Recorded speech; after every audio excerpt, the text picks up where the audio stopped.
Tengo por aquí tu libro, Atenaita. Mm.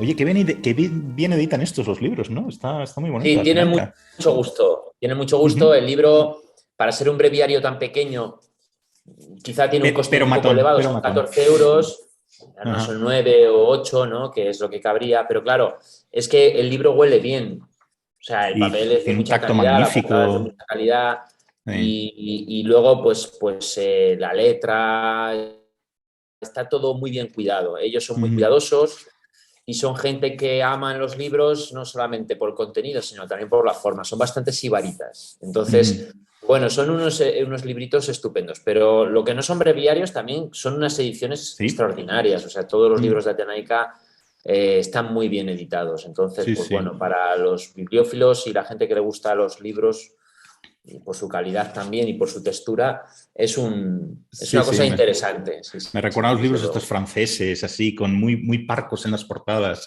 pero esos libros Sí, que sí, tienen un tacto tan sí. bueno y un gramaje Sí, tan bueno del papel, porque ¿no? la edición española tiende a ser un poco, no sé cómo decirlo, ¿no? Como libro de aeropuerto. Excesivamente florida a veces, o Sí, no, multicolor, sí, sí. no sé, las portadas son un poco raras a veces. Y Sí, sin embargo, es verdad que estos libros franceses, incluso italianos, sí, es son verdad. mucho más parcos y también me llaman mucho la atención. Exacto, Te llaman, exacto. ¿no? A leerlos y a pintarlos y a Mm, subrayarlos. exacto. Pues ahora vamos a desgranar todo lo que pone, todo lo que dices aquí o muchas de Vale. las cosas que dices en este libro tan, como tú dices, pequeño, pero matón, ¿eh? He añadido yo. Pero me gustaría, por un poco aquello de la actualidad y eso, ir a una cosa que tú de una forma u otra has tratado mucho, pero bueno, estos días que estamos viendo, parece que todavía no hemos llegado a la cumbre de esto, que vamos a ver por dónde van saliendo estas cosas. Esta cuestión del hacer Pegasus, del espionaje, y todo esto de los nacionalistas catalanes. Y me gustaría preguntarte una cosa sobre esto, ¿no? La reacción del gobierno a la, digamos, a su vez reacción de los nacionalistas o los afectados por este espionaje. Eh, a ver, yo he pensado dos cosas aquí, ¿no? O sea, esta reacción que básicamente ha sido, por un lado, intentar hacer caer, que rueden cabezas, la primera, la de la directora del CNI, ¿no? Que luego ha tenido también este giro de guión, ¿no? Muy extraño en los últimos días, que ha llevado a un enfrentamiento interno del gobierno, ¿no? Y luego la cuestión de incluir a los nacionalistas en la Comisión de Secretos Oficiales, que también tela, ¿no? Bueno, pues esto, por un lado, dos cosas me gustaría saber qué opinas de esto, ¿no? Esto es uno más de estos episodios de deslegitimación de las instituciones que hemos visto lamentablemente mucho en esta legislatura, o quizás una vuelta de tuerca más, es algo, un punto ya más grave de lo que habíamos visto hasta ahora. Y lo segundo que me interesa es, por parte de los nacionalistas o de los afectados, ¿no? Supuestamente por este espionaje, no es una relación una reacción un poco tipo la peli Casablanca, ¿no? De qué escándalo aquí se juega, ¿no? No es un poco hipócrita esto, cuando uno podría pensar que es una misión legítima, aparte de legal, del CNI vigilar a quienes han dado un golpe de Estado contra las instituciones democráticas, ¿no? Y más si aquello tiene la cobertura de un juez, ¿no? ¿Qué piensas de todo esto? Bueno, Paco, yo creo que has dado un poco en la clave. Se ha vigilado.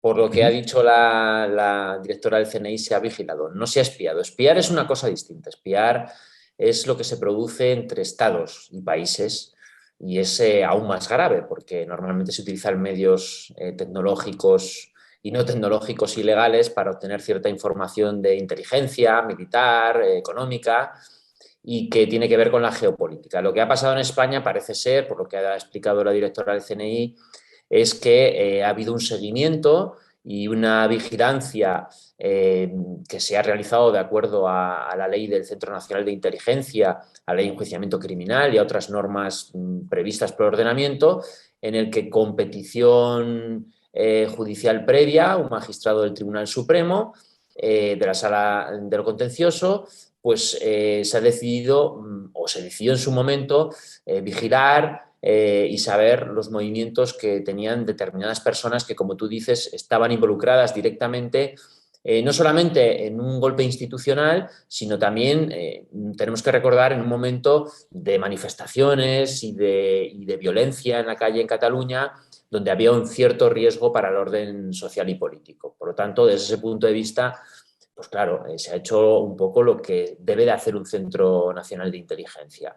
Efectivamente, los políticos catalanes pues saben mucho de estas cosas, no solamente porque llevan muchos años haciendo listas negras, que las llevan haciendo, sino porque durante todos los años del procés, especialmente entre el 2016 y 2018, se produjeron actos ilegales muy graves, donde, por cierto, estaban datos personales de ciudadanos. La Agencia de Protección de Datos, Nacional de Protección de Datos, ha impuesto unas multas muy severas tanto a la Asamblea Nacional de Cataluña como creo que a Òmnium por utilizar esos datos ilícitamente. Se han cometido delitos de otro orden, no solamente la sedición, sino la malversación y otras cuestiones constitucionales de especial gravedad. Y claro, pues qué escándalo en este local se juega, evidentemente. Yo recuerdo que durante la campaña del referéndum de 2017, a los ciudadanos catalanes se les llamaba a sus casas para convencerles de que votaran afirmativamente a la consulta, lo cual me pareció un acto terrible en términos de coacción política, porque ¿quién es el que daba mi teléfono particular a estas personas de la Asamblea Nacional de Cataluña? ¿Con qué fin utilizaban estos datos y por qué me llamaban, ¿no? Al final es como me dijo un compañero de la universidad, le llamó una persona de la Asamblea Nacional de Cataluña y le dijo: en este momento no puedo atenderle, deme su teléfono de casa que le llamo yo después para comentarle cuál es mi perspectiva del referéndum. Entonces, claro, nos han espiado, pues sí, efectivamente les han vigilado, parece que se ha realizado en un contexto legal que si se ha sobrepasado en algún sentido, pues tendrá que haber unas responsabilidades jurídicas y también políticas importantes, nunca lo olvidemos. Y en todo caso, como bien dices, pues es un acto más de una vuelta de tuerca más en la deslegitimación institucional y sobre todo en una especie de juego, ¿no?, político en el que parece que lo que predomina es el acontecimiento semanal, ¿no? La semana pasada lo que nos preocupaba era la vigilancia o el espionaje a los políticos catalanes. Esta semana hemos estado con la vigilancia y el espionaje, porque así lo ha querido el gobierno, al presidente y a otros ministros. La semana que viene, Paco, pues tendremos otro acontecimiento importante. Nos habremos olvidado probablemente ya del espionaje y, bueno, el engranaje seguirá más deslegitimado y con unas carencias institucionales cada vez más potentes, pero bueno, la rueda sigue girando en esta opinión pública pues cada vez más vacía, más absurda y más llena de simulacros políticos, ¿no?, por así decirlo. Hola, en esta ocasión converso con Josu de Miguel. Josu es doctor en Derecho por la Universidad del País Vasco y profesor titular de Derecho Constitucional en la Universidad de Cantabria, y antes fue profesor de la Universidad Autónoma de Barcelona. Ha publicado libros y artículos en relación con el derecho público global, el federalismo y la teoría constitucional. Su último libro, publicado por la editorial Atenaica, es Libertad, una historia de la idea.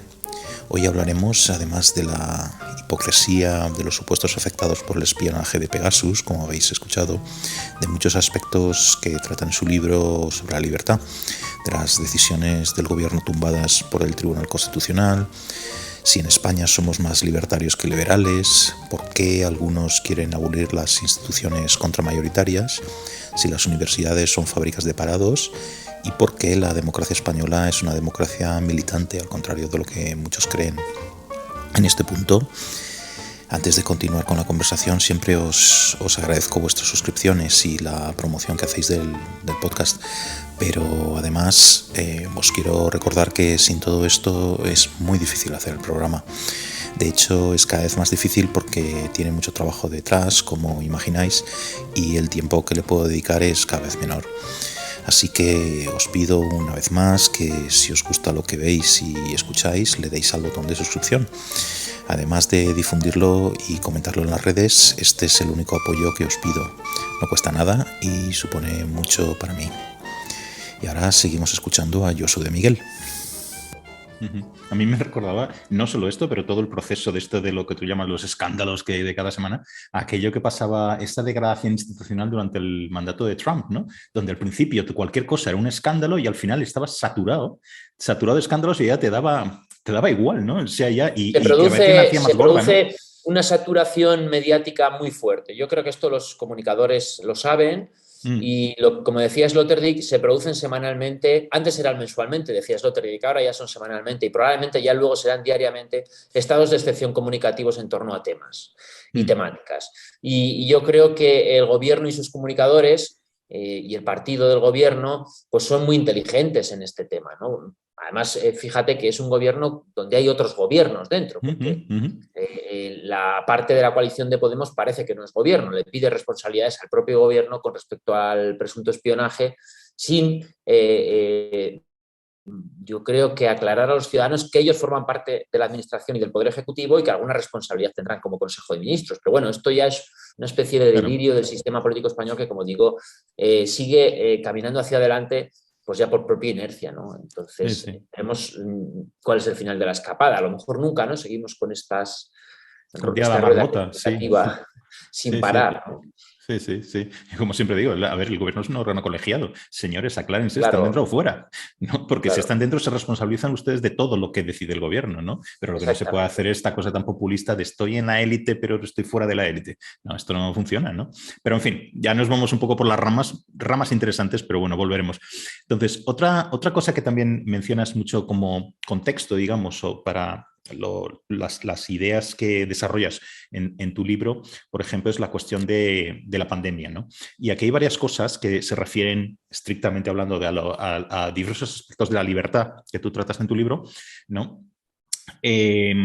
Por ejemplo, hablas de las decisiones tomadas por el gobierno y casi te cito literalmente, hablas de la emergencia de un poder ejecutivo en España parcialmente desvinculado del principio de legalidad, ¿no?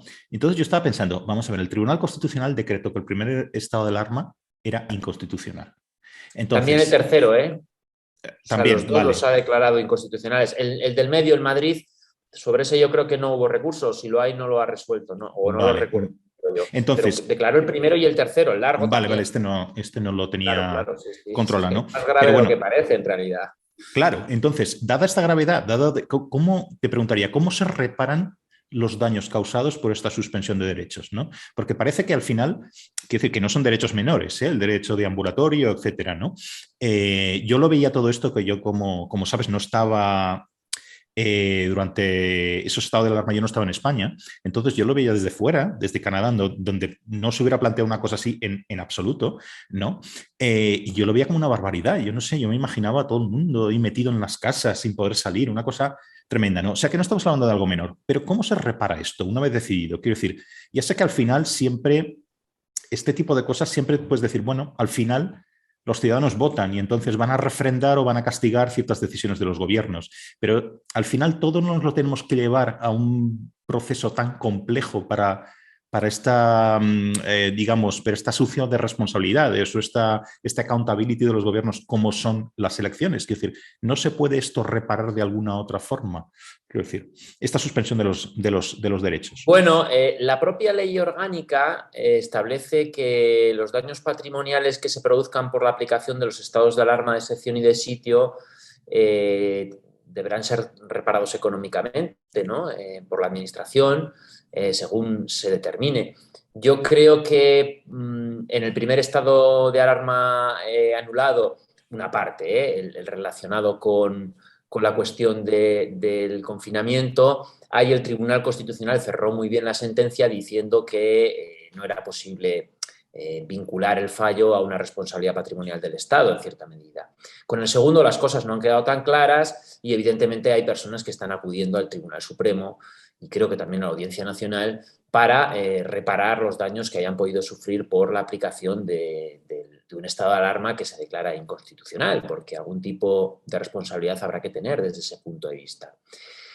Por ese lado, bueno, búscate buenos abogados y que sean capaces de buscarte buenas indemnizaciones, pero no todos los ciudadanos pueden, obviamente, el dueño de un bar, el dueño de un pequeño restaurante o un comercio, cualquier empresa pequeña no tiene posibilidades seguramente ni ganas de acudir al contencioso para derivar de ahí una especie de responsabilidad patrimonial extracontractual. Al margen de esto, creo que el mayor problema que hemos tenido en realidad, lo que a mí más me ha sorprendido, bueno, cada vez a uno le sorprenden menos las cosas, ¿no, Paco? Es que el propio presidente y los miembros del gobierno dijeran que lo volverían a hacer. Esto es algo que no tiene mucha explicación, quiero decir que... Es que esta frase de lo volveremos a hacer ya se está volviendo muy típica, ¿eh? Claro, al final uno debería de decir, bueno, pues efectivamente esto ha sido un error del gobierno, un gobierno que debería haber impulsado una ley, yo no digo antipandemias, pero que sí mejorara un poco la cuestión de la emergencia sanitaria, por un lado, estableciendo claramente qué administraciones pueden limitar derechos, qué garantías específicas tienen los ciudadanos en esos casos, en fin, cuáles son las responsabilidades patrimoniales, porque algún profesor de Derecho Administrativo sí que hablaba de que sería necesario hacer una ley general sobre los daños sufridos por los ciudadanos en el contexto de la pandemia por la actuación de las administraciones. Esto ni se ha previsto ni se ha pensado, ¿eh? Es una cuestión que yo le escuché a José Esteve Pardo, que es un administrativista de Barcelona, y que venía a decir que en otras situaciones se han hecho leyes concretas para reparar lo que tú dices, los daños en los derechos fundamentales. No se ha hecho ni se piensa hacer porque, bueno, la situación económica es la que es, pero más allá de cuestiones un poco leguleyas y jurídicas, Paco, yo creo que lo más grave es que el propio Poder Ejecutivo, que es el que más tiene que estar embridado en términos jurídicos y el que más tiene que estar sometido a un control no solamente jurisdiccional o constitucional, sino propiamente político, es el que dice que lo volveríamos a hacer exactamente igual. Yo creo que el estado de alarma el primer mes, en los primeros 15 días y después la prolongación, la prórroga del Congreso de los Diputados es completamente comprensible porque no sabíamos muy bien a lo que nos enfrentábamos, pero a partir del segundo mes yo creo que el legislador, impulsado por el Gobierno, debería de haber realizado una dirección de la pandemia completamente distinta, teniendo en cuenta un poco el principio de libertad. No solamente el principio de libertad, pero teniendo en cuenta la importancia de los derechos fundamentales de los ciudadanos. Pero, en principio, la línea que se ha impuesto es la de que, en fin, el poder, la administración, el gobierno, los gobiernos autonómicos son los que en este contexto tienen que dirigir el país y son los que tienen que convertirse casi en los legisladores de los derechos fundamentales. Y son los que tienen en gran medida que hacer la política de derechos en ese momento. ¿Por qué? Porque hay un gran ataque, grave ataque a la salud pública, la persistencia de la comunidad política en términos sanitarios y, por lo tanto, las leyes y derechos, sobre todo los derechos que garantizan libertad, deben verse sacrificados. Pienso que el equilibrio podría haber sido distinto. Y lo que en realidad más me enfada, en cierta medida, es que si tuviéramos otra pandemia, estamos prácticamente igual que el 14 de marzo de 2020, prácticamente igual. No ha habido muchas innovaciones normativas importantes, ¿no? Yo creo que incluso deberíamos haber hecho una reforma constitucional, que no es tan difícil, 3/5 partes, porque es un título, una parte de la Constitución que es reformable de manera simple, por así decirlo. Pero las cosas están como están. Y además con lo que tú estabas diciendo ahora, con el choteo a posteriori de las decisiones del Tribunal Constitucional, ¿no? Con lo que tú dices, lo volveremos a hacer, ¿no? Es decir, por parte de un órgano que es el Ejecutivo, que debería ser, si no el que más, el más respetuoso, por lo menos de parecerlo, ¿no? Respecto a las decisiones de otros poderes del Estado, ¿no? Pero bueno, como decía, yo creo que ya nos estamos acostumbrando demasiado a oír en diversos orígenes aquí esto de lo volveremos a hacer, y cuando esto es escandaloso en los contextos en los que se ha pronunciado. Pero bueno, otro aspecto también que es importante, hablas creo que hacia el final del libro, y también te cito aquí, y tiene que ver también un poco con la cuestión de la pandemia, es, tú dices ahí, preguntarnos por la libertad equivale a preguntarnos por la legitimidad del poder, ¿no? Que yo creo que está muy bien traído esto, ¿no? Entonces, y lo puedes aplicar a muchísimas cosas, ¿no? De nuevo, la cuestión de la pandemia, por ejemplo, porque yo creo que en España practicamos muy poco este enfoque o esta visión crítica del poder, ¿no? En general, y ahora te diré dónde quiero ir con esto, ¿no? Por ejemplo, hace poco, creo que hace un par de meses, ¿no?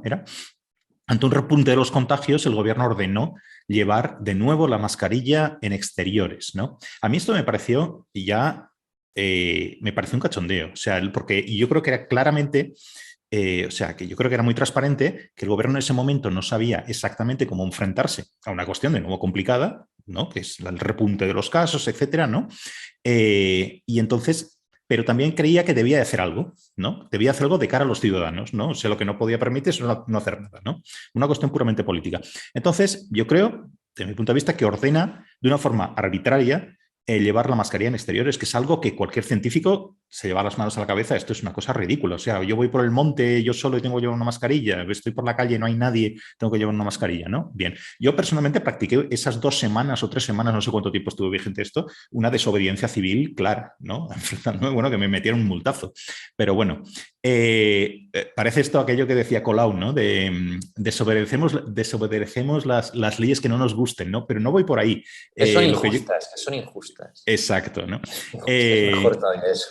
Claro, claro, ¿no? Entonces, no, pero yo, a ver, que yo creo que he cumplido desde que llegué en mitad de la pandemia de vuelta a este país, he cumplido con todas las regulaciones existentes al respecto. Quiero decir, esto me parecía una cosa manifiestamente arbitraria. ¿Vale? Esa es la razón de mi desobediencia civil esas semanas, ¿no? Entonces, pero bueno, más allá de las anécdotas, donde quiero ir es, ¿tú crees que en este preguntarnos por la legitimidad del poder, en España somos especialmente borreguiles, si quieres, o poco críticos con el poder? Lo ligo con aquello de la legitimidad y la cuestión de la libertad. O quizá esto es un mito y otros países son iguales, no lo sé. Bueno, yo creo que España tiene quizá una cultura política más libertaria que liberal. Es decir, España es un país de arranques, que digo yo, ¿no? De indignaciones morales. Nuestras revoluciones no han sido revoluciones como la francesa, la norteamericana, con unos pozos teóricos, con unas prestaciones filosóficas, ¿no? Por así decirlo, ¿no? Los españoles, como decía Wiesenthal, el Mauricio Wiesenthal, son los españoles me encanta Mauricio Wiesenthal. De indignaciones y de bueno, pues más libertarios que liberales, probablemente. Pero bueno, esto es una reflexión que cualquiera me podría decir que no, porque el siglo XIX español es un siglo especialmente interesante en términos teórico-liberales. Efectivamente, por ese lado, pues uno podría preguntarse si los españoles sabemos bien cuál es la cultura política sobre la que hemos montado el sistema institucional y constitucional. Probablemente no lo sabemos, no somos muy claros. Así como los franceses ya parece que cabalgan por un republicanismo ejecutivo, los británicos pues tienen el parlamentarismo y la corona, los alemanes y los norteamericanos tienen el federalismo. Nosotros pues no tenemos, yo creo que una cultura política definida o definible, ¿no? No hemos trabajado mucho ese ámbito, no creo que sea en el ámbito politológico ni constitucional algo que nos haya interesado demasiado y, por lo tanto, Paco, desde ese punto de vista tenemos bastante trabajo por hacer. Luego yo creo que hay otra cuestión que me parece interesante, es que el gobierno, pues yo creo que hacía muchas veces cosas por hacer algo. Así que en muchas situaciones el poder ejecutivo, los poderes ejecutivos, porque también estaban las comunidades autónomas involucradas, pues no sabían muy bien cómo atajar cuando crecía la incidencia del virus. Y bueno, pues tomaban medidas porque entendían que había que tomarlas, ¿no? Desde ese punto de vista, pues claro, el asunto de volver a obligar las mascarillas en exteriores cuando, en fin, la pandemia ya parecía bastante superada, fue un ejemplo más de una huida hacia adelante, en cierta medida, ¿no? Que vean que hacemos cosas y que queremos controlar la situación. Y efectivamente, yo creo que también los ciudadanos... pero esto lo digo en el libro, Paco, la libertad es un mito en cierta medida, porque la mayor parte de nosotros en España y en el resto del mundo hemos crecido y hemos desarrollado nuestros sistemas políticos en ámbitos de libertad efectiva y en ámbitos de libertad donde lo importante es la necesidad. Es decir, siempre necesitamos ya a un tercero para realizar la mayor parte de las cosas de nuestras vidas. Esto es un efecto del estado del bienestar, que yo no lo critico, por supuesto, del estado social.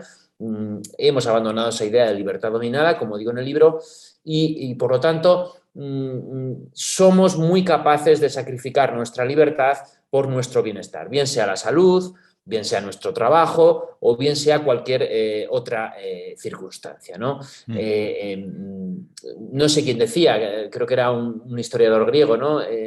Si quieres libertad tienes que optar entre descansar o efectivamente pues, tener una vida libre y por lo tanto trabajarte tu propia personalidad, tu propio destino y estas cosas. Yo creo que esto está bastante perdido hoy, a pesar de que parece que hemos querido recuperar una cultura del emprendimiento y todas estas cuestiones en términos económico-liberales, pero que tampoco va a ir demasiado lejos porque, como se demuestra, durante la pandemia más o menos obedecimos todos las normas y se produjeron muy pocos actos de desobediencia civil. Y cuando se produjeron, además, los ciudadanos les parecía mal, porque yo recuerdo muchas imágenes en Twitter, las críticas a los ciudadanos, pues que no salían con mascarilla o que, en fin, a mí también me han llamado, no me han echado multas, pero me han llamado la atención bastantes veces por despistes, ¿no? El otro día, sin ir más lejos, en el avión, pues me la bajé por un acto instintivo y una señora pues me llamó la atención, ¿no? En fin, yo acepto el toque de atención y efectivamente nos hemos convertido también en vigilantes del cumplimiento de normas, lo que muestra que, en fin, estamos siempre muy dispuestos a sacrificar nuestro ámbito de autonomía y libertad, sin duda. Es que muchas de las cosas que acabas de decir ahora también tengo preguntas al respecto y me gustaría hilar un poquito fino con todo esto porque me parece muy, muy interesante. Pero hay otro aspecto del que también hablas en el libro, que es la cuestión de la separación de poderes. Es que tocas todos los temas clásicos de la ciencia política y probablemente la teoría jurídica, de la cual yo sé poquito, ¿no? Pero están todos ahí, ¿no? Entonces, por ejemplo, uno respecto a la separación de poderes diría que esto es una opinión personal, diría que estamos en el peor momento, ¿no? Parece que solo hay un poder, ¿no? Que es el poder ejecutivo, ¿no? Y que parece que, por ejemplo, el Parlamento es correa de transmisión del gobierno por la mayoría parlamentaria que existe de apoyo al gobierno, y parece incluso que uno pudiera predecir las decisiones de los órganos judiciales, los que están en la cumbre, según el juego de mayorías y minorías, ¿no? Bien. Es cierto que España no es única en esto. Estos días está pensando que el Tribunal Supremo de Estados Unidos va a ilegalizar el aborto, más bien que ilegalizar va a revertir la situación anterior del Roe versus Wade, ¿no? Que sería devolver a los estados la potestad de decidir si se pueden hacer abortos en el estado o no.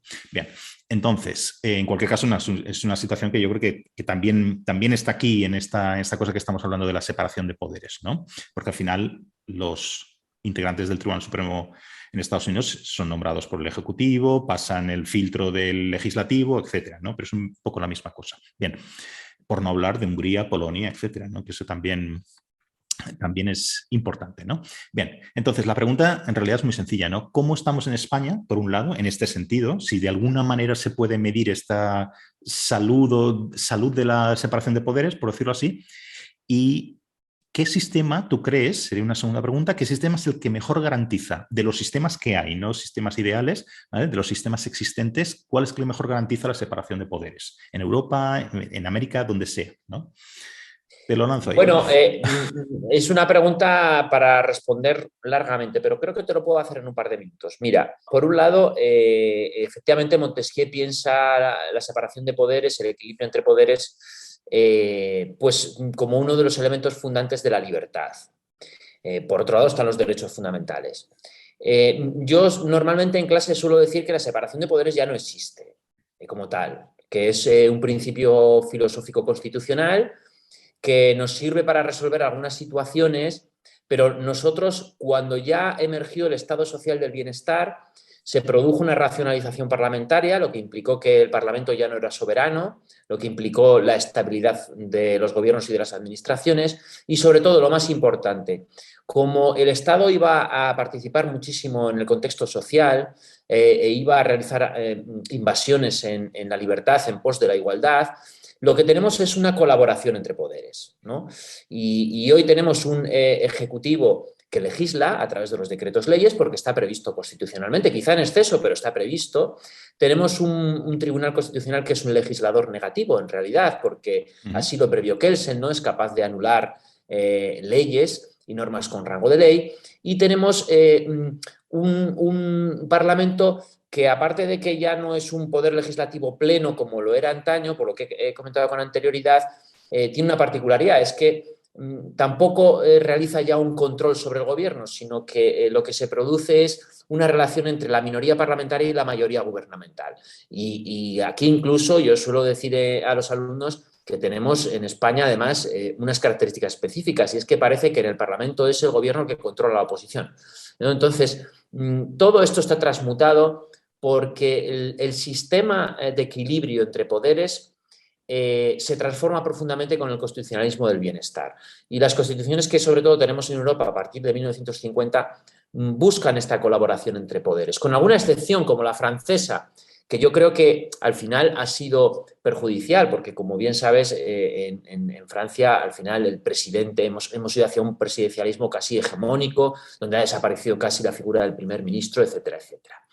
Yo creo que el único sistema donde siguen existiendo unos equilibrios de poderes más o menos, y sobre todo una separación más visual, probablemente es el modelo norteamericano, porque para eso tienen una constitución de 1787 y donde siguen teniendo la perspectiva inicial de la necesidad de, sobre todo, vigilar bien el poder legislativo, que es el Congreso, y separar los poderes estableciendo un poder judicial casi omnímodo, que es importantísimo. Lo que pasa es que el modelo norteamericano también ha evolucionado y, como bien sabes, Paco, y termino, es muy difícil trasladar el modelo norteamericano a otras situaciones y otros sistemas políticos, porque ellos, al fin y al cabo, tienen una cultura política propia muy particular. Otra cosa que leyendo tu libro me daba la impresión es que, aparte de que lo mencionas explícitamente, hay un autor que es Benjamin Constant que sobrevuela casi todas las páginas de tu libro de alguna forma, ¿no? También Kant, de otra forma, ¿no? Ambos, yo está intentando ver un poco las cosas que son comunes en el contexto en el que tú traes a estos autores, ¿no? Ambos creen de formas muy, muy diversas, ¿no? Creen que es necesario que los ciudadanos se impliquen en la vida, de alguna forma, en alguna medida, en la vida política, confíen en sus vecinos y en las instituciones o las sociedades modernas. Acordémonos que ellos están hablando de una libertad moderna, no estamos ya en la libertad republicana de los clásicos ni nada de esto, ¿no? O sea, las sociedades modernas no pueden funcionar sin esta mínima implicación de alguna forma, esta mínima implicación, esta mínima confiar en las instituciones, etcétera, ¿no? Y porque si no funciona, la libertad se va a resentir o quizá incluso puede desaparecer también. Bueno, estoy simplificando mucho el pensamiento de ambos y quizá esto se aplica un poco más a Constant que a Kant, pero bueno. Pero esto me ha hecho pensar en una cuestión que tú también de alguna forma tratas aquí, ¿no? En tu libro, que es la cuestión de la confianza del capital social, ¿no? De la confianza de unos ciudadanos en otros y la confianza en el trust, ¿no? Que se llama el crear el Estado, etcétera, ¿no? Y esto que se puede medir es, digamos, si puedes comparar los países, etcétera, ¿no? Esto cambia mucho según el país, ¿no? Por ejemplo, es casi un tópico, ¿no? Mientras que en los países nórdicos ese trust, esa confianza en unos con otros y en las instituciones es máxima, en los países mediterráneos, Europa, pues es mínima, ¿no? En términos comparados, ¿no? Entonces, digamos, y esto, el trust es la confianza interpersonal, la confianza en las instituciones, etcétera, tiene muchísimas ventajas a la hora de, digamos, organizar una sociedad moderna. Por ejemplo, necesitas menos policía, necesitas menos gente no sé, inspectores fiscales, este tipo de... Cuando la gente voluntariamente pues cumple con una serie de reglas, etcétera, porque, digamos, está de acuerdo con cómo se gestionan las cosas en esa sociedad. Bien. Entonces, ¿se podría decir que la libertad está más protegida? No sé si esto es una exageración o no, ya me lo dices tú. ¿Se podría decir que la libertad está más protegida en aquellos lugares donde abundan estas cosas, esta confianza, y en peligro donde escasean? ¿Tú crees que esto es exagerado decirlo o...? Bueno, hemos tocado muchas cosas. Vamos a dejar un poco de lado a Kant. Es mi estilo, meterlo todo ahí, pero bueno. Sí, si quieres luego volvemos a ellos.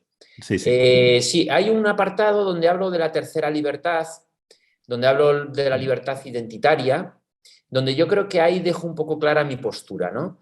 Los modelos auténticamente liberales se basan en la premisa de la confianza en la sociedad. O sea, es decir, la construcción del Estado constitucional y democrático liberal revolucionario del siglo XVIII tiene como objetivo fundamental proteger la sociedad. Es decir, la sociedad es una sociedad autónoma y entonces nos damos una serie de reglas más o menos neutrales porque es en el ámbito de la sociedad donde tienen que producirse las ideas políticas, donde tienen que producirse las ideas económicas, donde tienen que en gran medida producirse procesos de imitación, experiencias de vida, que diría John Stuart Mill, es decir, confianza plena en el individuo y en los grupos para organizar la vida. Esto no estoy descubriendo el Mediterráneo, desde luego. Ese es un poco el sentido, ¿no?, de la democracia constitucional revolucionaria. Como tú dices, en sociedades donde la desconfianza en la sociedad es grande, estos modelos liberales no pueden funcionar bien. Entonces vamos hacia modelos más estatistas, ¿no? Se confía mucho más en los poderes públicos.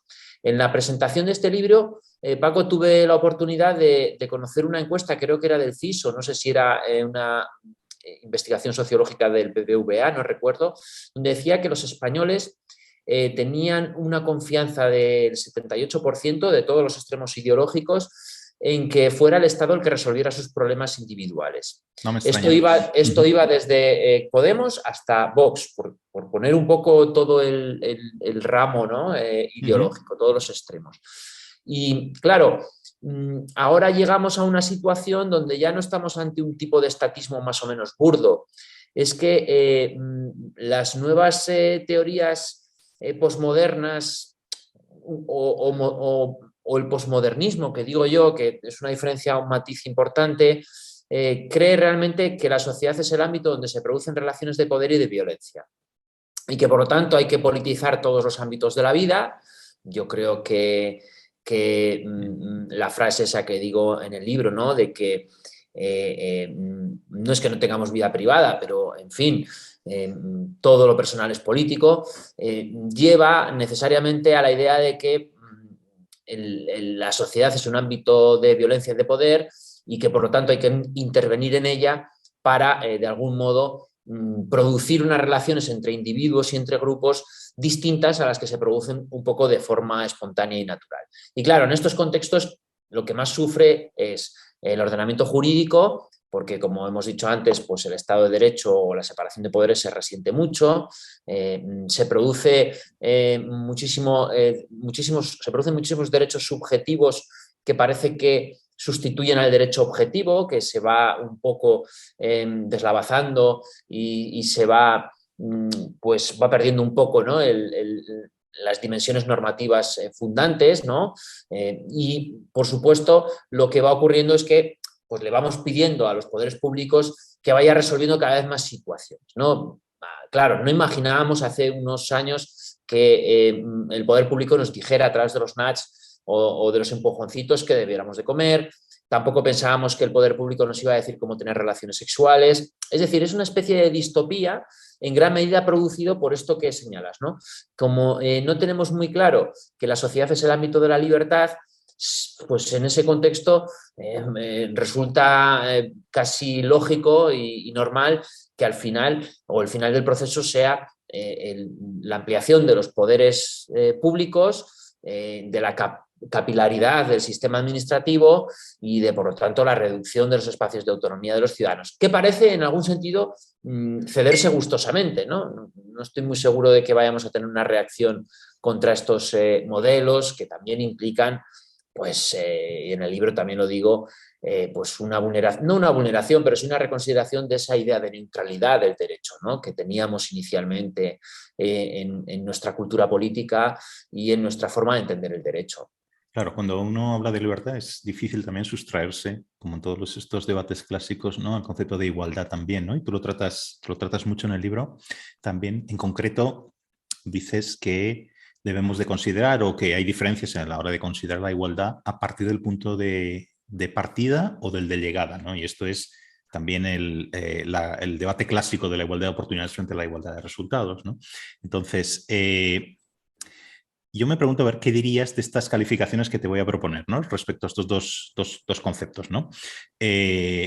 Desde un punto de vista histórico, yo diría que la igualdad de resultados, desde un punto de vista histórico, porque esto suena un poco fuerte, es criminal, porque ha dado lugar a, o sea, el objetivo de sistemas políticos que la han llevado hasta un extremo donde había una violación de derechos y había crímenes, ¿no? Estoy hablando de la Unión Soviética, etcétera, etcétera. Bien, como mínimo, intentar aplicar como programa político la igualdad de resultados en las democracias liberales se lleva por delante muchas de esas instituciones, de esas democracias liberales, ¿no?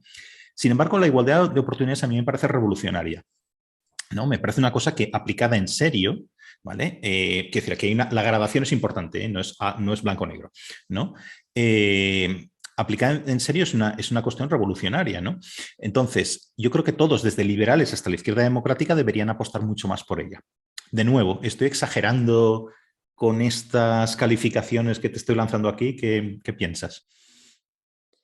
Bueno, uno de los motivos del libro, lo digo al comienzo, es que yo creo que hablamos mucho de igualdad, nos preocupa mucho la desigualdad y en esto yo también estoy muy de acuerdo. Creo que la desigualdad produce efectos muy negativos y perniciosos en las sociedades y por lo tanto el combate contra la desigualdad es importante, es interesante y necesario. Y además forma parte de nuestro frontispicio constitucional. La igualdad, la libertad. Bueno, Bobbio decía que más que de igualdad a él le gustaba hablar más de justicia, ¿no? Porque nos permitía aplicar principios filosóficos más claros, como tú dices, de la igualdad de oportunidades y otros tipos de modelos de justicia que, en fin, parecen pues más legítimos, no sé si más legítimos, pero sí mejor en términos de aplicación menos problemáticos, ¿no? Si pensamos en cuestiones jurídicas. Y efectivamente, lo que señalas es muy importante. Yo en el libro lo que hago es poner un poco el par de la libertad y la igualdad, teniendo en cuenta que la principal transformación que tenemos en el siglo XIX y que ya aceptamos en el XX es la conversión de la propiedad en una institución y que, por lo tanto, como bien sabes, puede ser intervenida, puede ser reconfigurada por el propio legislador y puede tener, sin lugar a dudas, pues, un interés social de esa intervención. Así las cosas, en el momento actual, parece que se viven dos confrontaciones entre dos principios antagónicos, cuando no tiene por qué ser así, porque todos abogamos por una igualdad de libertad, que al fin y al cabo son los propios derechos. Pero, claro, aquí siempre tenemos el mismo problema, ¿no? Los españoles en general, no sé si los europeos, porque sería decir mucho, tenemos mucha desconfianza en la sociedad y también tenemos mucha desconfianza en el mercado para organizar todas aquellas cuestiones que no. Claro, yo tengo muchos amigos socialdemócratas, yo también tengo alma de socialdemócrata, pero casi nunca son capaces de responderme a la pregunta de dónde producir la riqueza para redistribuirla, ¿no? Que es lo que digo un poco en una parte del libro.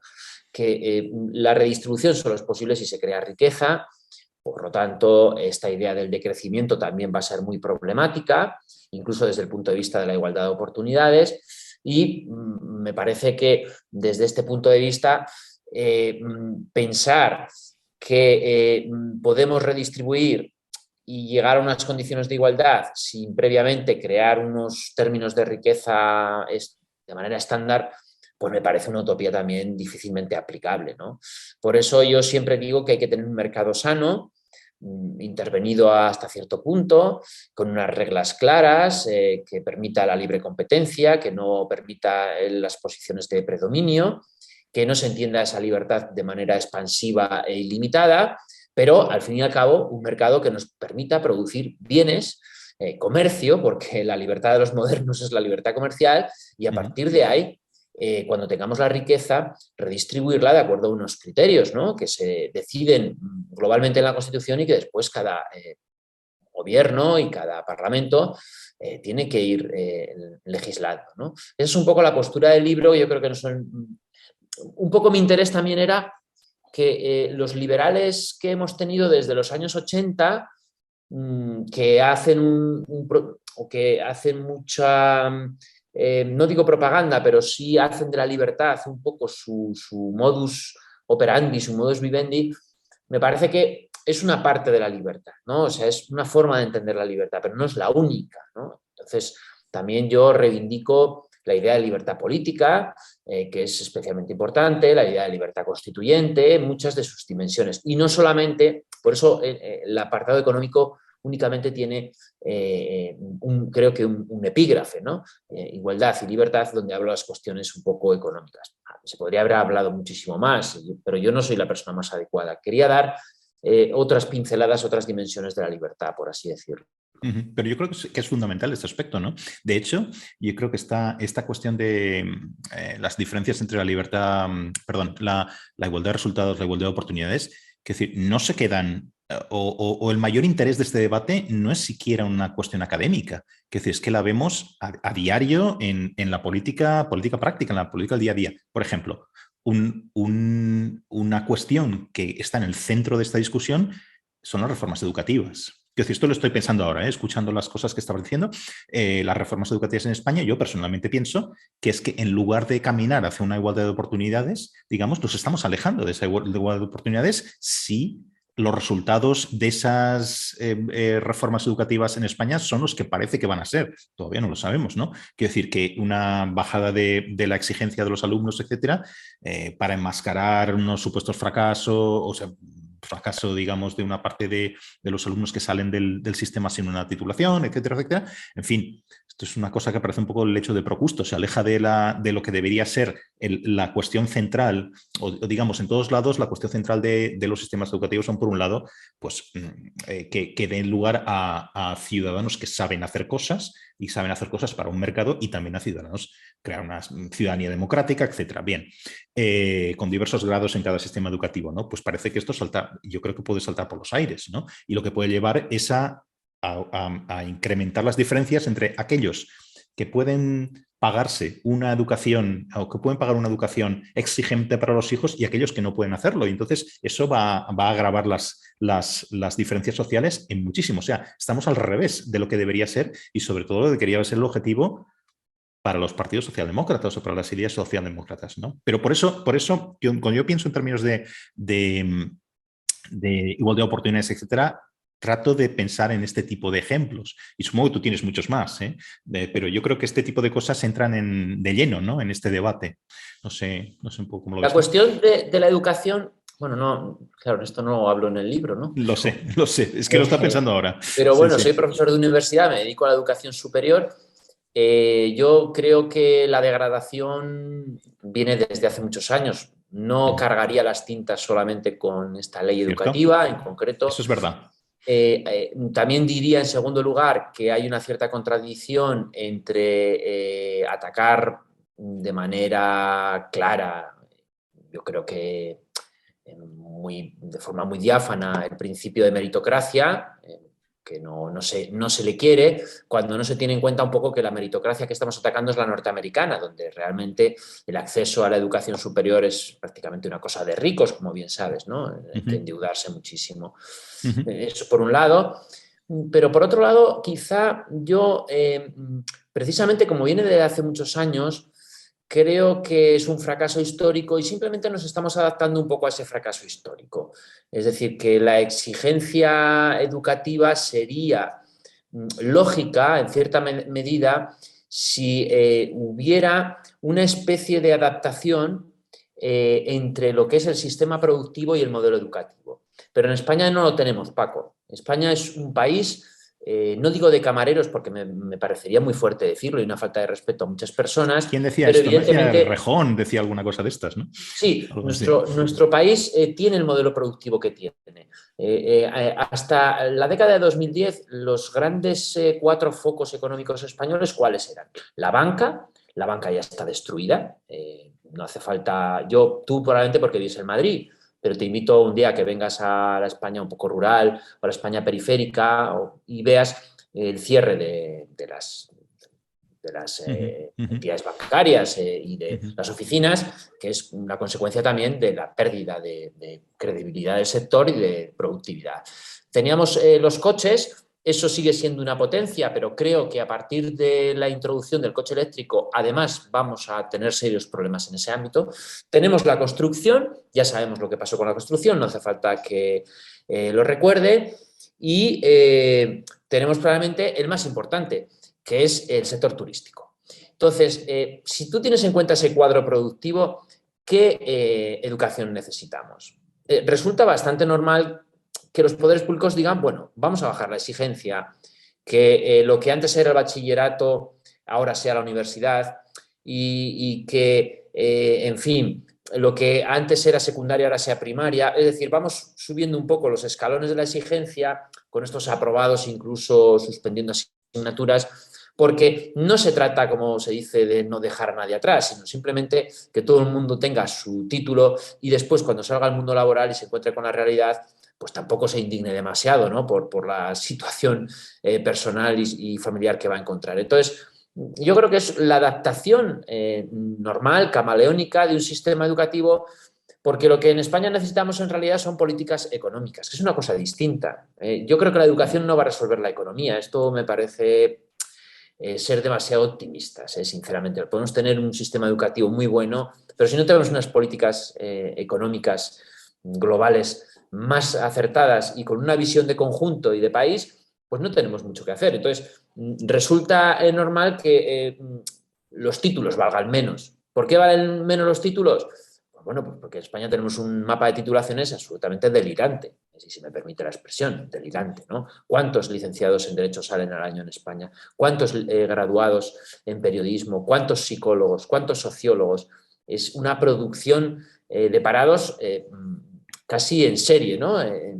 Industrial. Bueno, bajemos un poco la exigencia, no pidamos tanto rendimiento a los alumnos, porque al fin y al cabo pueden terminar todos trabajando con el contrato fijo discontinuo que se ha puesto ahora en vigor y que implica pues, que uno está metido en sectores como el turismo u otros que tienen una temporalidad alta, bajos salarios, etcétera, etcétera. No nos podemos engañar como país.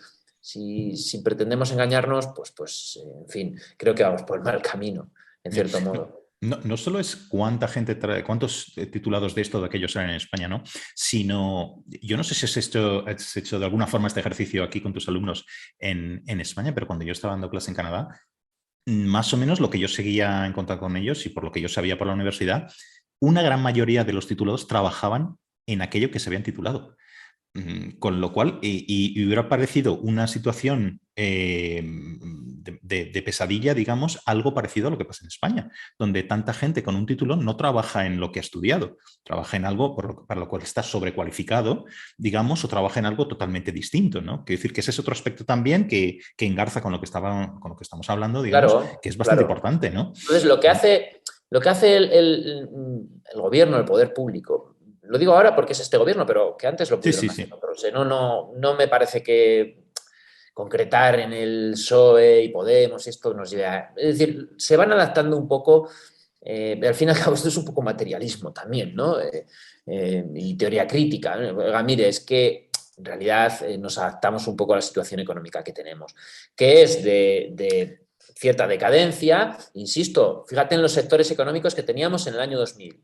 Y yo no soy un experto en economía, Paco, pero me parece que de los que te he citado solo queda uno. Porque los demás se han ido destruyendo y el país no sé cómo va a poder, en cierto modo, ¿no? Reconvertirse. No sé. Bueno, estos fondos europeos nos iban a convertir en una economía digital. Olvídate. Creo que esto me parece que hay que cogerlo un poco con pinzas. Con cierta precaución. Pero quiero decir, es un círculo vicioso. Yo no creo que la cuestión de la educación que tenemos en su subproducto de la... No estoy diciendo que esto es lo que está fuera de tu idea, para nada, pero no es un subproducto del tipo de economía que tenemos o el tipo de sectores en los que nos especializamos o algo así. Es que todo vuelve. Quiero decir, si uno ve, por ejemplo, economías, ¿cuáles pueden ser las economías más exitosas de Europa ahora mismo? Dinamarca, Holanda, quizá, ¿no? Algunos otros casos, ¿no? En cualquier caso, economías nórdicas. Uno de los elementos más importantes de esas economías es lo que llaman el estudiar toda la vida. Quiero decir, es que no es que acabas con 22, 23 o 20 años la universidad y no vuelves a pisar un aula, sino que es que casi todo el mundo va a tener que estudiar de nuevo, hacer cursos cortos, dejar el mercado de trabajo para prepararse durante un año, ¿no? A lo mejor salir de un sector que está en crisis e ir a otro sector que no lo está, digamos, y el gobierno... los gobiernos de estos países dedican mucho dinero a eso que se llaman las políticas activas de empleo, ¿no? Que en España no se dedica para nada. Tú miras en términos comparados y está a la cola, digamos, de Europa. Y entonces estas cosas permiten que esas economías, esos países se adapten muy bien a los cambios. Por ejemplo, ya no estamos hablando en muchos de estos países de un sector terciario de servicios, sino ya casi un sector, pues no sé cómo llamarlo, cuaternario, ¿no? Con la inteligencia artificial, todo este tipo de cosas. En España esto es un debate que es que pasa de largo, ¿no? Porque estamos en una situación completamente distinta y creo que la educación es básica. Y Pero perdona eso que también, disgrede Paco, tanto, ¿eh? Pero sin irnos por las ramas, yo creo que eso también sí, sí, es consecuencia del encorsetamiento de la educación universitaria cierto. y de un sistema universitario que es un gigante con pies de barro. Es decir, Ujú, que hemos pensado que la educación universitaria era el eje fundamental del desarrollo sociopolítico y económico de un país. Y esto no es cierto. Es decir, ujú, que no sé cómo funciona en Dinamarca, Finlandia y demás, pero esta idea de estar permanentemente formándote choca frontalmente con la idea de una educación universitaria que es limitada en el tiempo y que ujú. después no puede dedicarse a cursos cortos, porque lo que ofrecemos son másters más o menos caros, muy también rígidos y de muy difícil adaptación al mundo laboral. Ujú. Tendríamos que universalidad, no sé cómo se diría, ¿no? Dar un Universalizar. perfil más universitario al mundo de la formación profesional que a la inversa, ¿no? Es decir, debemos estar más en contacto con esa faceta Es educativa verdad. que otra cosa, ¿no? O sea, yo no soy un experto en esto, insisto, pero a mí me da la impresión de que, no sé, que una universidad de provincias tenga 150 alumnos en derecho o en periodismo al año y que, no sé, esta mañana me comentaba mi mujer que creo que al año salen en España 60 y tantos mil graduados de magisterio y las plazas que se ofrecen no son ni la mitad, ¿no? Entonces, pues a lo mejor deberíamos de tener menos graduados en magisterio, pero más potentes, más formados, Claro, con como algún Finlandia. año más de formación, o que el magisterio no fuera un título universitario, sino una especie de curso que se realiza después de que tú haces tu carrera en otro ámbito. Bueno, no sé, son ideas un poco que, No, no, no, insisto, pero soy experto en este tema, pero que efectivamente, si tú no tienes una idea de país y tenemos un consenso de hacia dónde queremos ir, pues al final triunfa el turismo, que es lo único que tenemos a mano y es lo que nos está salvando un poco la situación, nos sigue salvando la situación. ujú. Volviendo un poco a tu libro, cosas que sí tratas ahí, porque yo estaría todo el rato hablando de educación, ¿no? Como ya sabes. Por ejemplo, hay una parte que hablas, no sé si lo llamas así, pero sí es esta la idea, ¿no? Hablas de las instituciones contramayoritarias, ¿no? Cómo se protegen creo que, ahora te estoy citando, no lo tengo esto apuntado, citando de memoria, pero algo así creo en el contexto de cómo se protegen las sociedades de la soberanía, ¿no? De la idea de soberanía, pues con una serie de instituciones que son lo que conocemos como instituciones contramayoritarias, digamos, ¿Mm? como los tribunales constitucionales, por ejemplo, otro tipo de tribunales, las propias constituciones también, con su mayor o menor rigidez para ser reformadas, ¿no? Todo esto se aplica a España. Y luego estaba pensando otra cosa que no sé si tiene, que nunca la incluimos, desde luego, porque no lo es, una institución contramayoritaria, pero en España ha funcionado casi como una, entre comillas, institución contramayoritaria la Unión Europea también. O sea, donde tú no puedes, es decir, a veces ha sido un freno para ciertas políticas que se querían aplicar en España y desde luego no podemos votar digamos, la legitimidad que tenga o el poder que tenga la Unión Europea como institución para enmendarle la plana al poder legislativo o ejecutivo en España, ¿no? Pero bueno, esto es otra historia. En cualquier caso, donde yo iba es que también yo creo que en los últimos años hemos visto un incremento de los ataques a la propia legitimidad de estas instituciones contramayoritarias, al propio Tribunal Constitucional, a otros tribunales, el Tribunal de Cuentas, etcétera, ¿no? Los argumentos que se utilizan para atacarlas por parte de partidos que se sientan en el gobierno, también no solo ellos, es que si los votantes no pueden decidir sobre las, digamos, decisiones que se toman en esas instituciones no son legítimas. A mí esto, yo no sé tú, pero quiero decir, en un curso de primero de carrera de ciencia política, esto es un suspenso, digamos, ¿no? Este tipo de argumentos, ¿no? Bueno, ¿Cómo lo ves? eh, has dicho unas cosas muy interesantes también antes. Igual empiezo por el principio tuyo. Yo creo que la Segunda Guerra Mundial y el nazismo y el comunismo fueron una gran vacuna contra la soberanía, ¿eh? El Estado constitucional, la Constitución siempre es una lucha permanente frente a la idea de soberanía. Quizá, perdona Josu, lo que deberíamos quizá un poco es clarificar, porque entendemos el concepto de soberanía que manejamos aquí, ¿no? Entonces la cuestión está de este poder sin límites, digamos, del pueblo, por decirlo Sobre así. todo ¿No? de la soberanía parlamentaria, ¿no? Lo Es. que ocurre en el periodo de entreguerras es que los parlamentos son soberanos por encima del ordenamiento jurídico. Y fíjate, cuando en 1948, 49, 50 el continente entero se plantea cómo rehacer un poco la relación entre el derecho y la política, lo que los padres fundadores de la Unión Europea, la Comunidad Europea, los padres fundadores del Consejo de Europa, lo que era el Estatuto de Londres, toda esa red supranacional de derecho que aparece, la OSCE, en fin, esas organizaciones internacionales importantísimas, surgen precisamente, y si te lees sus tratados fundacionales, sus documentos fundacionales, con la intención de someter la política al derecho. Es decir, que sean las reglas jurídicas las que predominen y que sean las reglas jurídicas las que garanticen la libertad y los derechos y la dignidad del ser humano, porque reaparece un poco el derecho natural, también hay que recordarlo. Entonces, 1950 se inicia con este pistoletazo. En el 49 la Ley Fundamental de Bonn, en el 48 la Constitución italiana, Francia estaba en un momento de reconversión, la Constitución austríaca recuperada del 21, que era una constitución que había hecho Kelsen, imagínate. En fin, con las excepciones griega, española y Portugal, la mayor parte de los países de Europa adoptan este enfoque, ¿no? La necesidad de que es primordial respetar las reglas y que la política se someta al derecho. Como llevamos muchos años en crisis y llevamos muchos años en decadencia, no sé cómo un poco denominar lo que nos está pasando, pues aparecen nuevas teorías políticas y sociológicas que quieren revertir esta situación, ¿no? Es decir, que quizá el derecho ha ido demasiado lejos, que el derecho al final es producido por las élites, que el derecho al fin y al cabo es un corsé demasiado duro y exigente para lo que podría ser el desarrollo de las sociedades, ¿no? Y el progreso de las sociedades. Y por lo tanto necesitamos menos derecho y más política. Esto, Paco, es el populismo. Populismo que no es una cosa europea, como sabes, es una cosa norteamericana y latinoamericana y que llega, bueno, los primeros populistas probablemente serían Mussolini y compañía, ¿no?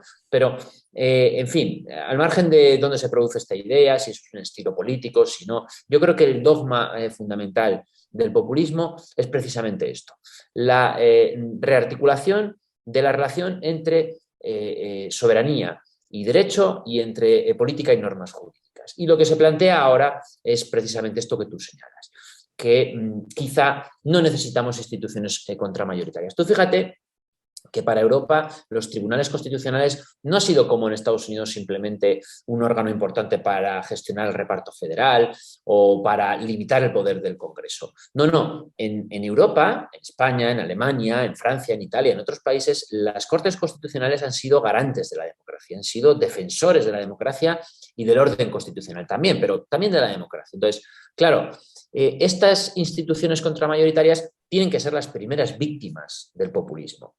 Tú recuerda que el procés en gran medida comienza con aquel editorial de los 13 periódicos o 14 periódicos de Cataluña en la que se firma un texto inédito y unánime en la que se dice que el Tribunal Constitucional Español no es quien para revisar el Estatuto de Autonomía y la Ley Orgánica Salida de las Cortes Generales.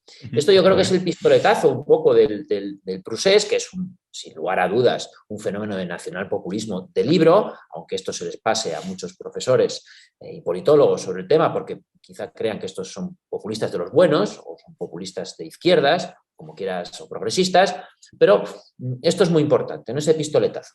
Entonces, claro, ¿qué es lo que tenemos ahora? Yo creo que la propuesta que tenemos encima de la mesa, y de la cual yo tampoco puedo dar demasiada cuenta porque simplemente estoy hablando de una percepción que tengo, es que lo que se quiere son democracias no contramayoritarias, sino contraminoritarias.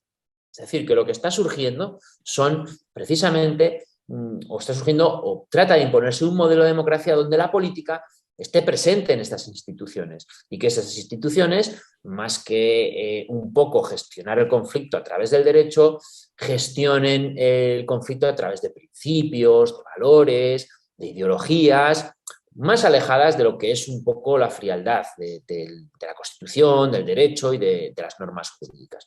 Cuadra todo perfectamente. ¿En qué contexto estamos ahora? Yo creo que estamos en un contexto de resistencia constitucional, ¿no? El sistema constitucional trata de resistirse a este cambio. Vamos a ver dónde acabamos. Yo creo que estamos en un periodo de transición y no te puedo garantizar que estas instituciones pues, puedan seguir cumpliendo sus funciones contramayoritarias de una manera. ¿Por qué? Porque al final se ha demostrado en algunos sistemas, como es el caso de Polonia, Hungría y ya no digamos los países latinoamericanos, que han podido ser perfectamente secuestradas por la política. Incluso yo diría, y lo decías antes, que la sentencia que pretende destruir el canon de Roe versus Wade en Estados Unidos sobre el aborto es un trabajo del Partido Republicano magnífico para revertir esta situación también en Estados Unidos. Es decir, ir introduciendo elementos ideológicos y políticos en las instituciones contramayoritarias, porque la cuestión de las Cortes Suprema y de la Corte Constitucional en Estados Unidos, por así decirlo, tiene un racio abolengo. Allí sí que hay un populismo democrático desde prácticamente el inicio de la República, en el siglo XIX, y llevan muchas décadas contestando el poder de la Corte Suprema. Entonces, allí sí que se ve ya muy claramente esta tendencia, ¿no? Que, en fin, se trata de ir introduciendo jueces pues que puedan proseguir nuestra guerra cultural y que la lleven a las instituciones, ¿no? Entonces, vamos a ver un poco, yo creo que será muy sintomático lo que vaya a hacer el Tribunal Constitucional Español con respecto a la ley del aborto del año 2010. Esto va a ser muy importante, veremos a ver si la resuelven antes de la renovación del tribunal o si podemos llevarnos alguna sorpresa a tenor de lo que pueda pasar en Estados Unidos, que también es una hipótesis porque simplemente se ha filtrado un borrador. Sí. A lo mejor tenemos una sorpresa finalmente. Entonces yo creo que, en fin, todo cuadra un poco con lo que decías. Y efectivamente, la Unión Europea sigue siendo nuestro super yo democrático, ¿no? Sigue siendo nuestra principal institución contramayoritaria, porque es nuestro hermano mayor y nos viene diciendo que hay ciertas cosas, como por ejemplo reformar la ley orgánica del Poder Judicial para renovar el Consejo General del Poder Judicial pues por mayoría cualificada y no por 3/5. En fin, ahí se demuestra que la Unión está pendiente un poco de nosotros, ¿no? en el sentido institucional y tratando de proteger la democracia un poco sometida al derecho, ¿no? Porque eso es al fin y al cabo la Unión Europea, un proyecto de Estado de Derecho, no otra cosa. Si uno piensa en los embates que ha sufrido la democracia española desde esta restauración democrática desde los 70, digamos, por ejemplo, golpes de Estado, terrorismo durante muchos años, un acoso nacionalista perpetuo a las instituciones, ataques a las propias instituciones y reglas de juego desde el propio centro de la democracia, como estamos diciendo antes, ¿no? Uno se pregunta si la democracia podría defenderse mejor de todo esto, ¿no? Podría haberse defendido mejor, podría hacerlo ahora, ¿no? Por ejemplo, ¿debería España convertirse en una democracia militante? Esa es la expresión a la que iba, ¿no? Como otros países lo son, ¿no? O sea, es decir, una democracia que prohibiera los ataques a la propia democracia, ¿no? ¿O tú crees que disponemos ya de mecanismos que nos permiten defendernos más que bien de esos ataques a la propia democracia? Bueno, esta es una buena pregunta. Yo creo que, empezando por el final, Paco, España es una democracia militante. Esto puede parecer extraño, pero esto forma parte de un error conceptual que tenemos en la doctrina y en la jurisprudencia, que han hecho suyo los medios de comunicación y que no es... ¿Y los políticos? Sí. Vamos a ver, el sistema constitucional español... y la legislación que en este momento tenemos, penal y la ley de partidos, tiene instrumentos bastantes, creo, para combatir cualquier ataque al sistema constitucional y a la democracia que se produzca. Tiene mecanismos para defenderse. ¿Por qué se dice que en España no es una democracia militante? Por lo siguiente. Cuando los teóricos de la Constitución y de la democracia a comienzos de 1980 tuvieron que valorar si España era una democracia parecida a la que, por ejemplo, se había instaurado en Alemania, que era nuestro modelo teórico, que eso sí se expresaba como democracia militante, de acuerdo a la definición que había hecho Karl Loewenstein en 1937 en la revista la Asociación Americana de Ciencia Política. Estos teóricos españoles están pensando no en ataques de la democracia incluso por grupos terroristas, que se pensaba que era un fenómeno que podría acabar en poco tiempo, ni en ataques desde las propias instituciones, un proceso de independencia como es tenido en 2017 o otro tipo de degradaciones institucionales. No, están pensando en los espadones del siglo XIX y están pensando en los golpes militares, ¿no? Están pensando en Tejero. Entonces, todos estos teóricos y el propio Tribunal Constitucional dicen, bueno, España no necesita un modelo de democracia militante porque para abordar estos fenómenos tenemos instrumentos de sobra. Y por lo tanto, España no es una democracia militante. ¿Por qué no lo es? Se apoyan en la tesis de que como todo es reformable, pues como no hay cláusulas de intangibilidad en nuestro sistema constitucional, pues por lo tanto todas las ideas políticas son posibles y por lo tanto todos los proyectos políticos son posibles. Bien. Sin embargo, la definición de democracia militante en cualquier diccionario constitucional y democrático comparado hace referencia a lo siguiente. La adopción de medidas iliberales en sistemas liberales para combatir a aquellos grupos o a aquellas personas que quieren acabar con la democracia utilizando la democracia. Esta es la definición que utiliza Jan Warner Müller, que se utiliza en la ciencia política comparada y en otros sistemas jurisprudenciales. Tanto es así que en países como en Italia, Francia, yo creo que incluso en Alemania, podrían existir formaciones políticas que fueran contrarias a los ámbitos materiales protegidos por las cláusulas de intangibilidad y no ser declarados partidos ilegales. Te pongo dos ejemplos palmarios. En Italia existió durante muchos años un partido monárquico que era plenamente legal y constitucional, pese que en Italia la forma republicana de gobierno es una cláusula de intangibilidad. Tanto se dice, no, Italia es que es una democracia militante porque prohíbe el partido fascista y porque además prohíbe la reforma constitucional y para volver a una monarquía. No, no, no. Italia será una democracia militante porque precisamente podría combatir la reconstitución del partido fascista, pero no por la cuestión de la cláusula de intangibilidad de la monarquía. El caso francés. En Francia existe el Partido Nacional Corso, me parece que lo es, partidos independentistas y nacionalistas, y sin embargo la integridad territorial forma parte de la cláusula de intangibilidad de la forma republicana de gobierno. Y creo sinceramente, Paco, que podrían existir en Alemania partidos políticos que quisieran limitar, no digo derogar, pero sustituir el sistema federal por uno distinto sin que ello implicara su salida del sistema democrático de partidos o del sistema legal. No serían ilegalizados. Esto quiere decir que puede haber cláusulas de intangibilidad y, sin embargo, partidos que defiendan lo contrario, siempre que lo hagan por medios democráticos.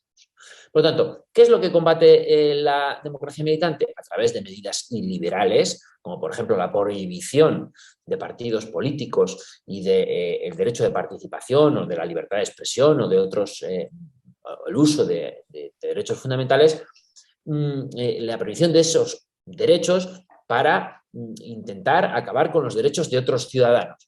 Lo que en el artículo 17 del Convenio Europeo de Derechos Humanos se llama el abuso del derecho. Usar nuestros derechos para destruir otros derechos. Pues bien, España, de acuerdo a este canon que yo acabo de describir como he podido un poco, es una democracia militante, porque tiene una ley orgánica de partidos que expulsó primero a Batasuna en el año 2002 y hasta el año 2012 todas sus secuelas a través de ejecuciones de sentencias o a través de ilegalizaciones originales, ¿no?, de los partidos que iban surgiendo. España además tiene un código penal donde se castiga y se persiguen los delitos de odio, que se llaman, ¿no?, del discurso de odio. Incluso protege los símbolos, incluso protege las instituciones y su honor. Es decir, tiene una serie de mecanismos legales que podemos entender iliberales porque limitan en gran medida, y la limitación de un derecho es la negación de algunas de sus facultades, esos derechos fundamentales que nos encajan y nos insertan en una democracia militante ordinaria, como cualquier otra. Aquellos que utilizan la democracia para destruirla son perseguidos. El propio procés separatista acabó con una sentencia del Tribunal Supremo muy grave para los participantes. Se aplicó el artículo 155, que no solamente era una garantía de la Constitución territorial, sino también de la propia democracia, entiendo yo. Por lo tanto, ¿somos una democracia militante? Lo somos. ¿Tenemos mecanismos bastantes? Seguro. ¿Qué problemas tenemos, Paco? Pues mira, tenemos problemas nacionales sin resolver, porque hay nacionalistas que no quieren formar parte de España, que tienen un inmenso poder institucional y que pueden usarlo para, en un momento determinado, dar un golpe, ¿no? Como el que dieron, e intentar subvertir el orden constitucional. Y tenemos otros muchos problemas de falta de consenso, de una aparición de un multipartidismo, en fin, de partidos antisistema incluso, que han llegado al gobierno. Y parece que la democracia ha podido, en cierta medida, más mal que bien, pero ha podido integrarlos, por así decirlo, ¿no? Por eso cuando se dice, bueno, hay que hacer ahora pues cordones sanitarios, esto casi nunca suele funcionar, ¿no? Así que al final, fíjate, Herri Batasuna y su heredera, que es Bildu, última, pues oye, se han integrado en las instituciones. A mí, desde el punto de vista moral, me pueden producir los reparos que sean, o yo no estoy muy de acuerdo con su ultranacionalismo y su proyecto político, pero hay que reconocer que se han terminado integrando en el sistema institucional y que, oye, ellos hacen de su participación lo que creen, tienen sus clientes electorales, tienen sus programas y han abandonado, por así decirlo, la violencia, ¿no?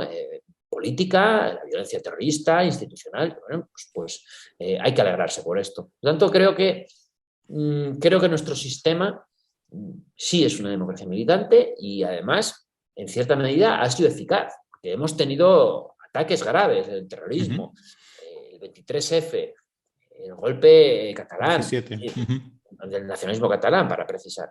Bueno, en eso no sería especialmente yo, Paco, pesimista, ¿no? Nos hemos defendido bien, ¿no? En cierto modo. ¿Qué crees que entonces buscan aquellos que, casi es un poco una pregunta retórica, ¿no? Pero ¿qué buscan aquellos que se quejan precisamente de que España no sea una democracia militante y deberíamos caminar hacia esto? ¿Buscan un atajo iliberal para lidiar con ciertos comportamientos que no les gustan, o que no nos gustan, o que no gustan, digamos? ¿O cuál sería el objetivo en ese sentido?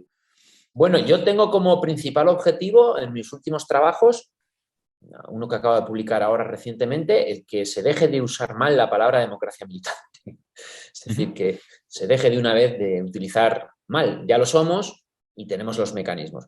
Probablemente, como hay un mal uso inicial, también provocado por unas circunstancias históricas, insisto, en la necesidad también de integrar a los nacionalismos, ¿no? El tribunal dice, claro, todos los proyectos políticos son posibles. ¿En qué estaba pensando? Pues que, bueno, los nacionalistas debían de integrarse en la democracia española y que, en principio, su legalidad no podía verse restringida o podía verse supeditada al cumplimiento de unas exigencias ideológico-constitucionales. Bien, me parece correcto, a mí me parece bien. Pero, en cualquier caso, nosotros lo que en gran medida tenemos que evitar no es tanto construir cláusulas de intangibilidad o lo que decía antes, ¿no? De los cordones sanitarios, o los que buscan, como tú dices, por vías iliberales, quizá justificando lo otro, llevarnos hacia un modelo populista total y de desvanecimiento constitucional. No, yo creo que precisamente lo que se trata es de huir de ese indiferentismo constitucional, ¿no? De ese relativismo, valorar nuestro sistema institucional, decir que somos una democracia más o menos plena con sus problemas que hay que resolver y, en fin, construir una cultura política propia, que no sé muy bien cuál es, sinceramente, ¿no? Pero haríamos bien bueno, pues quizá, bueno, recuperar el Parlamento, prestigiar las instituciones. Hay tantas cosas por hacer que me parece que por ese camino pues no vamos a tener problemas, ¿no? Para la estabilidad institucional. Pero claro, lo que tú me dices ahora, frente a los cantos de sirena de los que nos decían hace unos años que todo era posible, ahora resulta que no, ¿no? Que España tiene que reconvertirse en una democracia militante, básicamente porque ha aparecido Vox. Antes no se lo planteaban. Bueno, en fin, no sé muy bien, ¿no? Estaba pensando más en la cuestión, el contexto en el que yo estaba pensando, no de lo mío, sino las personas que estoy pensando se han pronunciado públicamente por caminar en esa dirección, etcétera, etcétera. Más allá del mal uso o buen uso del concepto, estaba pensando más en la cuestión de los nacionalismos, ¿no? Sí, más que lo de Vox, no creo que resolviera nada, ¿eh? Uh-huh. Sinceramente lo digo, no creo que resolviera nada. Ese es un problema, yo no sé si que hay que conllevar, como decía Ortega, No sé si quizá, yo creo que en el caso del nacionalismo vasco, la incorporación de la disposición adicional primera ya como un mecanismo para reconocer una subjetividad constitucional distinta a la del País Vasco, ¿sería el camino para Cataluña? Supongo que no, o sí, no lo sé. No sé si el resto de los españoles lo querrían, o ya iríamos hacia una forma de confederación o algo así, pero no creo que eso sirva para resolver el problema, sobre todo que hay en Cataluña, porque yo creo que es otro problema, más inventado y más difícil de resolver. Nos vamos un poquito por las ramas y ya casi sería lo último, ¿no? Pero creo que son unas ramas interesantes, como decía antes, ¿no? Quiero decir, ¿tú no crees que la mezcla de ir hacia, digamos, en una dirección confederalizante, si la palabra existe, y unido a una falta de lealtad de ciertos partidos, ciertas fuerzas nacionalistas, es una mezcla explosiva?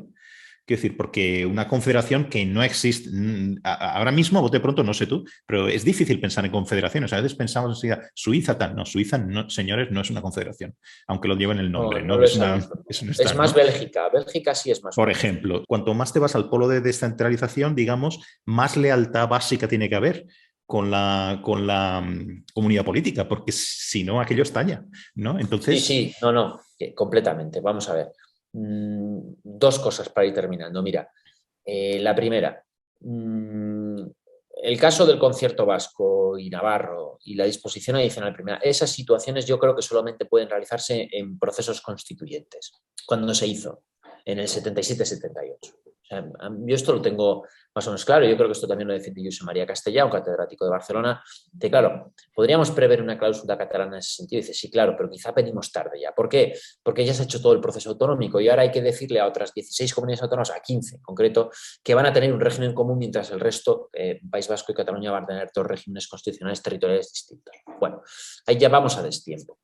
La segunda cuestión es un poco lo que dices tú, la previsión de una cláusula asimétrica que pudiera satisfacer, como de hecho satisface en el País Vasco, las emociones nacionalistas y los intereses del PNV y de los partidos nacionalistas con sus propias instituciones que gestionan el país un poco como creen más conveniente. Claro, ¿podría funcionar en el caso catalán? Bueno, hay que tener siempre en cuenta un poco que el País Vasco es una región pequeña, que Cataluña es un trozo de país muy grande y sobre todo, al margen de la estatura geográfica, económica y de un poco de las asimetrías que se producirían en términos económicos, institucionales y jurídicos, claro, el problema es lo que dices tú de fondo. ¿Cómo se puede garantizar una lealtad al sistema constitucional desde las premisas que hemos tenido en los últimos 40 años? Resulta muy difícil. Si no vamos a una especie de derecho constitucional de situación, me parece que es casi imposible resolver este sudoku, ¿no?, que tenemos planteado. Y quizá yo siempre digo, como forma un poco de huida hacia adelante, que tendrán que ser las generaciones siguientes las que resuelvan este problema, porque nosotros ya estamos muy contaminados políticamente y los hechos son muy recientes, ¿no? El golpe del 23F pudo ser superado porque era una minoría absolutamente minoritaria dentro del ejército, ¿no? Pero en esta cuestión, donde una parte tan importante del territorio de Cataluña, pues bueno, muestra una deslealtad hacia el sistema constitucional y hacia la nación española, pues evidentemente yo sería tonto si aquí dijera que eso no plantea un desafío de primer orden. Lo que pasa es que no sé si los que estamos involucrados desde hace años, todos, ¿no?, un poco, a nivel universitario, a nivel institucional, a nivel jurídico, político, no estamos ya demasiado contaminados, como digo, por la cuestión nacionalista y por todos los sucesos que han ocurrido, como para intentar resolver esta situación. Quizá las nuevas generaciones pues descrean un poco de las propias identidades. Tengo un poco como, no sé, perspectiva de futuro optimista, no se cansen de todo esto y replanteen las relaciones de una manera completamente distinta. Que esto también este es un poco un caso que conoces bien y yo lo conozco bien también por otras razones, que es la cuestión de Quebec en Canadá, por ejemplo. Parece preliminarmente, porque vete a saber lo que puede pasar dentro de 5 o 10 años, ¿no?, que la cuestión del nacionalismo y del separatismo en Quebec, ¿cómo se llama?, ¿no?, parece que se está resolviendo por una vía casi insospechada, ¿no?, que es un cambio generacional. quiero decir, ahora preguntas a los habitantes de Quebec, a los más jóvenes, si les preocupa, ¿cuánto les preocupa en un orden de cosas, digamos, la cuestión de separarse de Canadá? Y les preocupa muy poco, les preocupan otras cosas mucho más, el estado de bienestar, Claro, sí. el trabajo, etcétera, ¿no? Sí, sí, sí. ¿Podríamos ver esto en España? Yo creo No que lo sé. habrá un cierto abandono de las políticas de identidad o dejación por cansancio del personal y de la ciudadanía. Y eso, Sí, sí. al fin y al cabo, pues será retornar también a una idea de ciudadanía, a una idea de republicanismo, de obligaciones constitucionales, que es un poco lo que digo en el libro, de una Sí, libertad sí. con responsabilidad. Yo creo que hay otros problemas sobre la mesa, ¿no? Que es lo que comentaba al final del trabajo. Sí. El cambio climático, el problema energético ya ingente, situaciones como, bueno, las nuevas creencias sobre el mundo natural, el mundo animal, etcétera, etcétera, que pueden terminar sustituyendo a estas derivas identitarias, Paco. Espero un poco. Incluso, como decías en el postfaccio, ¿no? También hablabas de un contexto casi, si quieres, ya más allá de lo político, ¿no? El que a veces muchas de estas cosas son fruto quizá incluso de un aburrimiento con la propia democracia, ¿no? Que ya estamos afortunadamente, muy acostumbrados, esto yo lo he repetido mucho aquí en el programa, ¿no? Muy acostumbrados a dar por hechos una serie de cosas, ¿no? Una democracia tal y uno, aunque parezca una cosa paradójica, casi que se aburre, ¿no? Que pide, pero siempre que nos aburrimos, fíjate, piensa en la historia, ¿no? Siempre que nos hemos aburrido y hemos pedido un poco más de emoción a las cosas no han salido muy bien, ¿eh? No, Así que... Elsa Berlin hablaba de la democracia y la comparaba con el césped, ¿no? Que había que por eso.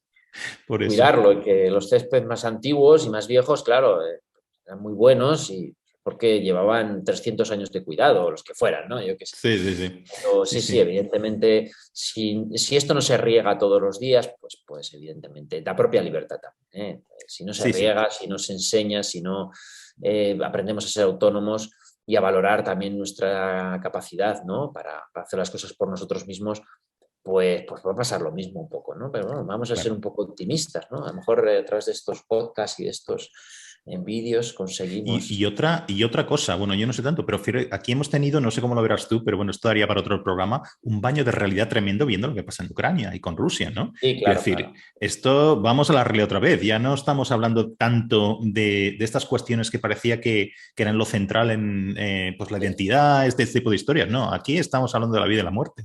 Aunque parece que sea lejos, está aquí al lado. Como le suele decir a mi mujer, pues que nos corten el gas durante el día o tengamos solo agua caliente a unas horas. Por ejemplo. O la calefacción solo puede estar a 16 grados. Bueno, pues bueno, vamos a empezar a ser conscientes del mundo en el que vivimos, ¿no? Y que nosotros también hemos generado en gran medida. Sí, muy bien. Oye, hemos hablado de muchísimas cosas que suelen ser cosas muy, muy complejas. Esto ya sabes que daría para todo un año de estar explicando de un curso de Derecho Constitucional o de Ciencia Política. Sí, bueno. ¿no? Pero yo creo que es importante, ¿no? Porque fíjate, estas cosas no son nada... Es decir, no están en un éter ahí flotando, es decir, que tienen consecuencias para muchísimas de las cosas a las que nos enfrentamos todos los días, todos, ¿no? Y esto es lo que creo, por eso creo que has escrito un libro magnífico, pequeñito, pero muy matón, como decía, a mí me parece un poco, ¿sabes aquello del cuento aquel de Borges, de la Aleph, ¿no? Que lo contenía todo, pues aquí haces un repaso tremendo. Pero yo creo que es mejor dar unas píldoras, ¿no? Lanzar ideas. Porque evidentemente yo no puedo tener la pretensión de abarcar todas las cosas que ahí digo y desarrollarlas. No era la idea del libro, el libro tenía una extensión, no podía tener más y simplemente pues se trataba de un breviario para un poco, bueno, el que después quiera a partir de estos apuntes desarrollar ideas y hacer trabajos, pues bienvenidos sean, ¿eh? Yo también un poco lanzaba, pues bueno, pues perspectivas que yo creo que son interesantes e importantes y que, bueno, nos llevan a una especie de reconsideración sobre la libertad, de transformación, pero lo que siempre digo durante todo el libro es que la libertad tiene una dimensión histórica y se va haciendo una historia y la vamos haciendo nosotros y pasará por mejores o peores momentos, pero al fin y al cabo, pues bueno, forma parte innatamente de los seres humanos. Eso me parece bastante claro. Libro magnífico en todo caso, Libertad, una historia de la idea. Y bueno, que mil gracias por el rato que hemos estado hablando y un fuerte abrazo. Y nos veremos en la presentación del libro, seguramente.